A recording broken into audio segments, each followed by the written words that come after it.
கி.பி. 985ஆம் ஆண்டு. தஞ்சாவூர் நகரம் சோழ நாட்டின் இருதயமாக இருந்தது. அங்கே கம்பீரமாக எழுந்தது ராஜராஜ சோழனின் அரண்மனை. அந்த அரண்மனைக்கு உள் பிரவேசிக்கும்போதே காற்றில் ஒரு அச்சமும் பெருமையும் கலந்த உணர்வு வந்து சேர்ந்தது.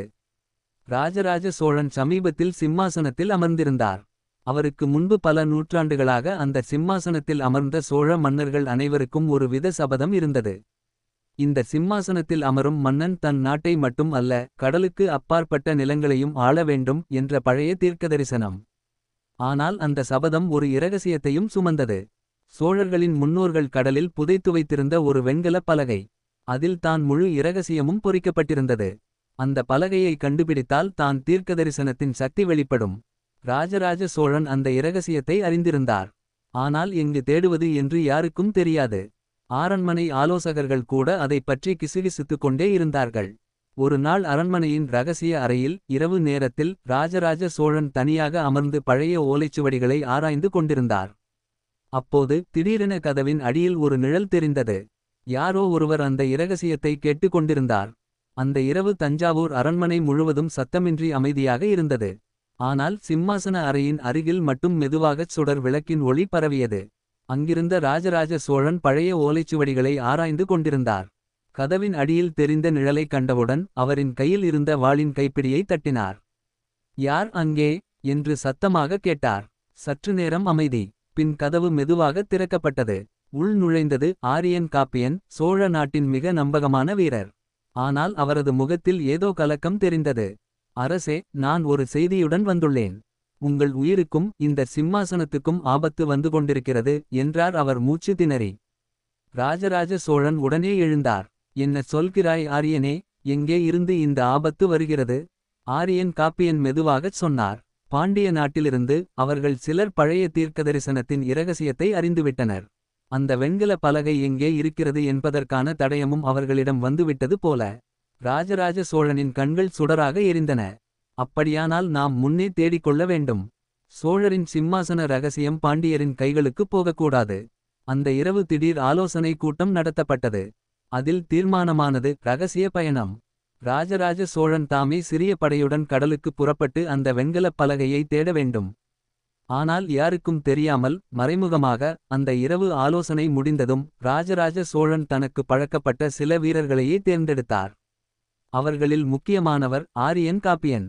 அவருடன் சேர்ந்து இளமை வீரர் வீரபாண்டியன், பழைய கடல்படை தலைவர் கரிகாலன், மேலும் சிலர். இந்த பயணம் இருளின் நடுவே தொடங்க வேண்டும். கோட்டையின் வாசலிலும் கூட யாரும் அறியக்கூடாது என்று அரசன் உத்தரவு பிறப்பித்தார்.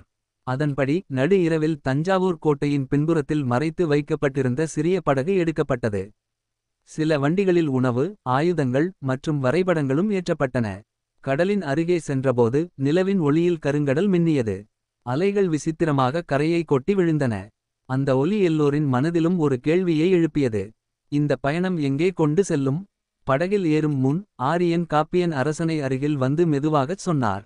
அரசே, நான் கேட்ட ஒரு கதை உண்டு. இந்த வெண்கல பலகை கடலுக்குள் மூழ்கியிருக்கும் ஒரு பழைய நகரத்தில் மறைக்கப்பட்டிருப்பதாகச் சொல்கிறார்கள். ஆனால் அந்த நகரம் சாபத்தால் மூழ்கியது என்றும் கதைகள் கூறுகின்றன. ராஜராஜ சோழன் சிரித்தார். ஆரியனே, சாபங்களைக் காட்டிலும் சோழரின் வாழ் பலமானது. அந்த பலகையை எப்படியும் நம் கைகளில் கொண்டு வருவோம். படகு கரையிலிருந்து மெதுவாகச் சென்று கொண்டிருந்தது. அந்த நேரத்தில் கரையில் மரங்களின் நடுவே யாரோ மறைந்து பார்த்து கொண்டிருந்தார். அவரின் கையில் இருந்த கொடிய சின்னம் பாண்டிய நாட்டின் அடையாளம். படகுகள் கடலை கடந்தபோது ராஜராஜ சோழனும் அவரது வீரர்களும் அந்த மூழ்கிய நகரம் இருக்கும் இடத்தை அடைந்தனர். அலைகள் வன்மையாக கொந்தளித்தன. ஆழ்கடலில் மூழ்கியிருந்த அந்த பழைய நகரம் நிலவின் வெளிச்சத்தில் மங்கலான நிழல்களாக தோன்றியது. சில கல்லறைகள், சில உடைந்த கோபுரங்கள் மட்டுமே மேலே தெரிந்தன. கரிகாலன் வீரர்கள் கயிறுகளுடன் நீரில் இறங்கினர். சிறிது நேரம் கழித்து அவர்கள் பாசிப்பூண்ட கல்லில் மூடப்பட்டிருந்த ஒரு பெரிய பெட்டியை மேலே தூக்கி கொண்டு வந்தனர். அதை திறந்தபோது அதில் வெண்கல பலகை மின்னியது. அதில் பொறிக்கப்பட்டிருந்த எழுத்துகள். இந்த சிம்மாசனத்தில் அமரும் அரசன் கடல் கடந்தும் தன் கொடியை நாட்டுவான். ஆனால் தனது ஆட்சியை மக்கள் நலனுக்கே அர்ப்பணித்தால் மட்டுமே தீர்க்கதரிசனம் நிறைவேறும். இல்லையேல் சோழ சிம்மாசனம் இரத்தத்தில் சிதைந்து போகும். அந்த வார்த்தைகளை படித்த ராஜராஜ சோழனின் கண்கள் சிந்தனையில் மூழ்கின. அவர் மெதுவாகச் சொன்னார். அரசனின் வலிமை வாளில் இல்லை, மக்களின் நம்பிக்கையில் தான். அவரது வீரர்கள் தம் அரசனை வணங்கினர். ஆனால் அந்தச் சமயமே பாண்டிய உளவாளி ஒருவர் அங்கு வந்து பலகையை திருட முயன்றார். ஆரியன் காப்பியன் உடனே வாளை இழுத்து அவர் மீது பாய்ந்தார். இருவரும் கடலின் விளிம்பில் மோதினர். இறுதியில் உளவாளி தோற்றார். பலகை பாதுகாப்பாக சோழர்களிடம் இருந்தது. அந்த இரவில் படகுகள் தஞ்சாவூர் திரும்பின. வெண்கல பலகை அரண்மனையின் இரகசிய அறையில் பாதுகாப்பாக வைக்கப்பட்டது. அந்த நாளிலிருந்து ராஜராஜ சோழன் ஒரு மாற்றத்தை உணர்ந்தார். போரால் மட்டுமல்ல, ஆலயங்கள், கல்வி, மக்கள் நலம் எல்லாவற்றிலும் சோழ பேரரசை விரிவுபடுத்தினார். அதன் விளைவாக உலகம் முழுவதும் இன்று கூட அவரது பெயர் ராஜராஜ சோழன் என்று ஒலிக்கிறது. அந்த சாபம், அது எப்போதும் ஒரு நினைவாகவே இருந்தது. அரசன் மக்களை மறந்துவிட்டால் சிம்மாசனம் சிதைந்து போகும். ஆனால் ராஜராஜ சோழனின் ஆட்சியில் அந்தச் சாபம் எப்போதும் செயல்படவே இல்லை.